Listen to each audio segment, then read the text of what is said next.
Assalamualaikum warahmatullahi wabarakatuh. Selamat pagi anak-anak. Semoga kalian tetap semangat dan terus belajar. Jangan lupa ya, sholat kalian, zikir kalian itu harus tetap dijaga. Nah, sebelum Ustadz menyampaikan itu tadi pembukaannya, kita langsung saja membahas tentang keberagaman budaya bangsaku. Nah, yang kita akan bahas adalah keragaman sosial dan budaya.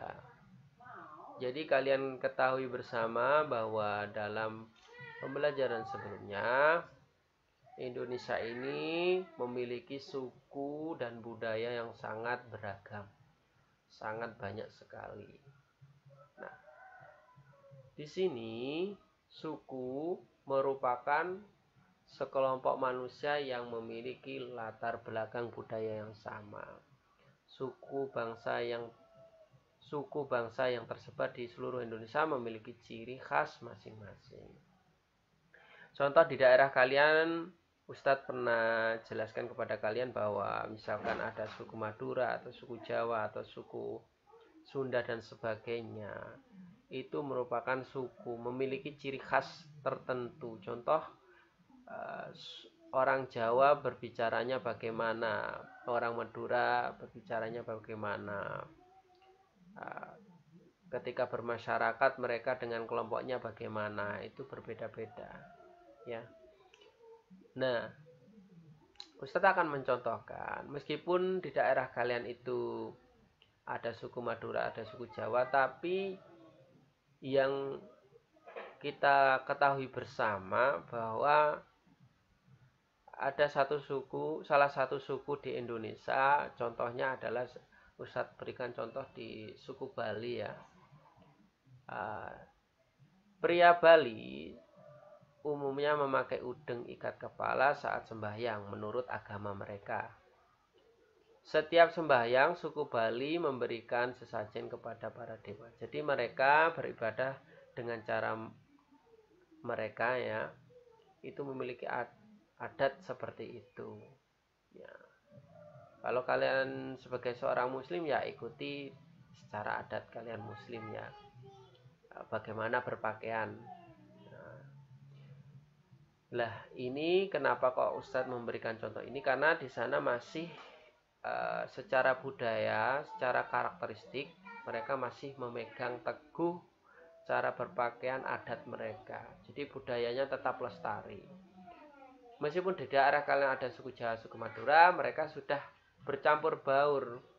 Artinya sudah melebur budayanya, bisa saja campur aduk ya. Kalau di Bali tetap kental seperti itu. Pakaiannya setiap hari seperti apa, ketika di luar seperti apa, tempat ibadah seperti apa, mereka tetap kental. Itu budaya Bali ya.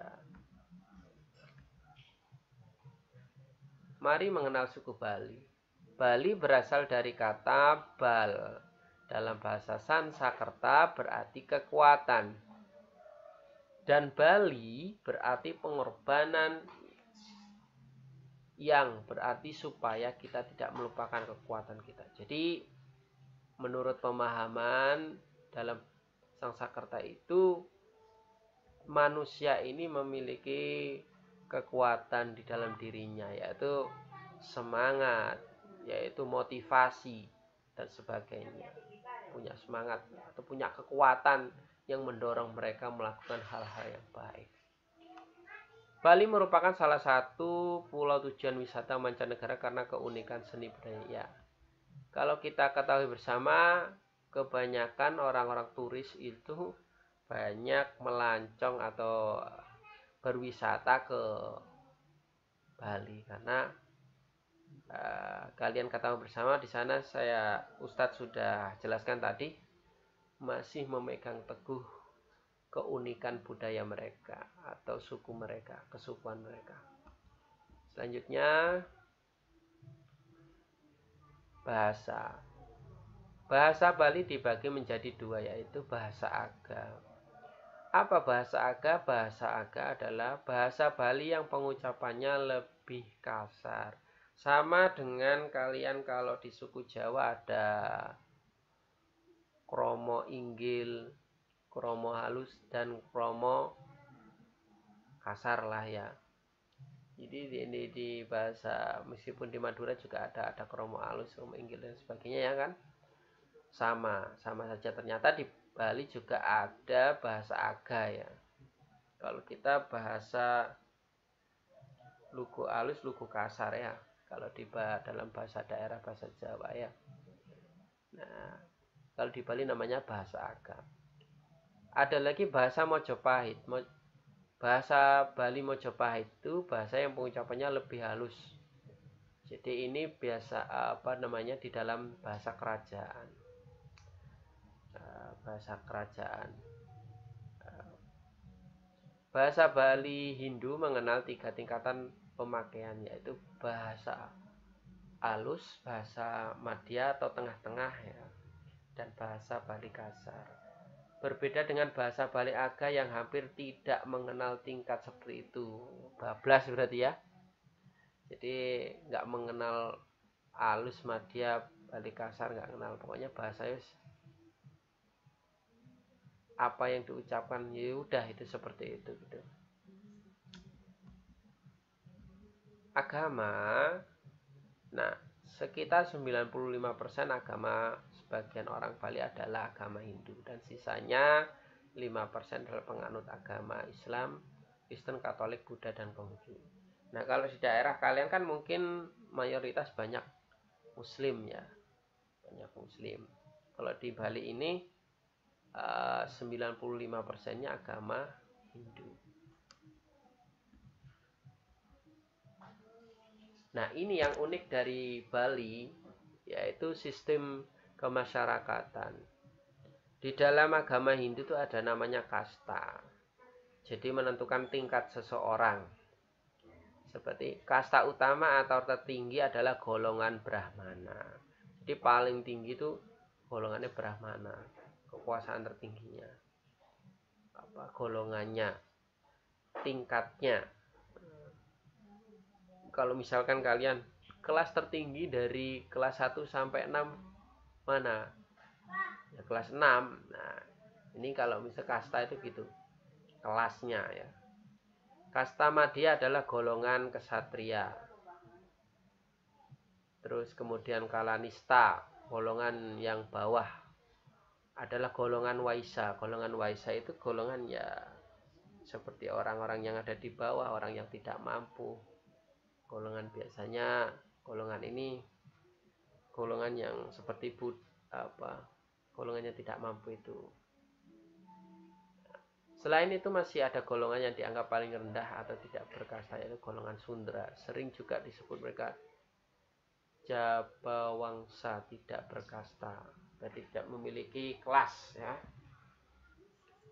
Baik, kita lanjutkan. Senjata tradisional suku Bali apa? Nah, senjata suku Bali itulah keris Bali. Jadi tidak hanya di daerah Jawa saja yang menggunakan keris. Ustadz kan pernah jelaskan kalau Jawa Timur itu apa senjatanya? Nah, celurit ya. Kemudian kalau keris di mana? Jawa Tengah. Nah, ternyata suku Bali juga ada senjata tradisionalnya adalah keris Bali. Nah, pakaian adat suku Bali ya unik. Makanya bisa bilang di Indonesia itu memiliki ragam pakaian adat yang sangat luar biasa.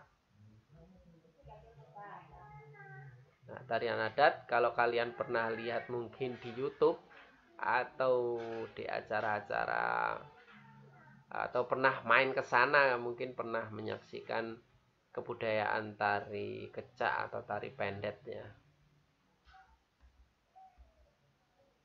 Kepercayaan suku Bali upacara ngaben atau upacara kematian. Ternyata di agama Hindu itu ketika mati itu dibakar ya. Nah, kalau di Muslim kan dikuburkan ya, dikebumikan ya. adatnya sudah berbeda. Oke, yang tadi pembelajaran 5 tentang keragaman tadi ya. Nah, sekarang pembelajaran 6 kita membahas tentang perbedaan gagasan pokok dan gagasan pendukung. Gagasan pokok adalah topik yang dibahas pada suatu teks. Gagasan pokok merupakan inti paragraf. Jadi cerita awal dari suatu paragraf itu dilihat dari gagasan pokok. Awalnya itu seperti apa? Tari Saman misalkan di sini. Tari Saman adalah tarian suku Gayo dari Nanggro Aceh Darussalam. Nah, ini gagasan pokok. Jadi yang utama, yang terlihat pertama, oh ini informasi pertama. Kemudian gagasan pendukungnya apa? Nah, gagasan pendukungnya yang di belakangnya, tarian ini bisa ditampilkan. Berarti ada yang mendukung di setelah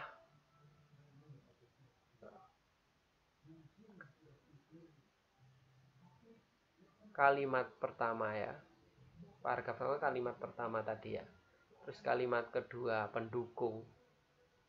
Apa uraian atau informasi tambahan pada suatu teks disebut gagasan. Jadi ya informasi tambahan. Tari Saman adalah tari suku Gayo dari Nanggro Aceh Darussalam. Kemudian pendukungnya, oh ini ditampilkan merayakan upacara penting adat. Itu gagasan pendukung. Gagasan pendukung adalah penjabaran dari gagasan pokok. Jadi diceritakan lebih luas lagi gitu ya. Itu gagasan pendukung.